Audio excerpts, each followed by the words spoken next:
I'm glad to get the opportunity as well to talk on this. And first of all, I too want to commiserate with all the families who lost family members, indeed in recent times, whether it was in Kerry or right around the country or going back the years. Any family that lost a family member, it's something that they can't or never will forget. And we all sympathise and empathise with them. I too am very disappointed that Minister Ryan isn't here to listen to this debate. Of course, he's this kind of a minister that knows it all. He doesn't want to listen to the members' views, and I'm sad and disappointed with that. And I want that recorded, and I want no impedance from you. And this is absolutely ridiculous, to the height of blackguarding what the government is actually proposing to do to people that have to travel in motor cars day in, day out. You want to reduce the speed limit on the road from Mallow to Rathmore to Killarney and back around the Ring of Kerry from 100 kilometres an hour down to 80. You want people driving up against each other, rear-ending each other, and like Michael said, frustrated morning, noon and night. This is absolutely ridiculous to suggest doing this. And there are things wrong. And the first of all thing that the minister, and this minister in the listening now, is that it has to be recognised that there's a massive increase in the volume of traffic on our roads. And to deal with that, you have to increase the capacity, you have to adjust the capacity and adjust our roads to make them safer. And there's dangerous junctions that are not being addressed.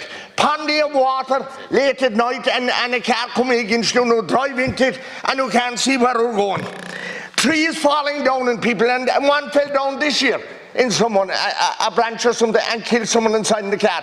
And that will put down the reason what we're going to do about that now, instead of cutting the trees and making sure that no trees within falling distance of the road, or we'll increase the penalty points and we'll reduce the speed limit. I hear great lads out of it, and Fianna Fáil are listening and taking this and going to support this. That's what they're doing. And we could be educating our youngsters that have started to go on the road and do a lot more with them and teach them and show them the wrongs and the rights, and he should be doing more about that. And then we have, like, the Killarney bypass, which has been stalled out, is going on for 24 years, and there's 6 dangerous junctions at the present time, what people have been killed, what they have been maimed, what they've been slaughtered, and he won't put the new bypass around it so that them junctions that wouldn't be meeting the traffic that they're meeting. No, because Eamon Ryan wants people cycling, he don't want people on roads, he don't want to build roads, he don't want to improve them or do anything to help the people. And then there's a very serious thing that's happening, and we hear of it, you all hear of it every day. When someone is trying to turn right, and there's a line of cars behind them, because there's a line of cars coming against them and they can't turn right.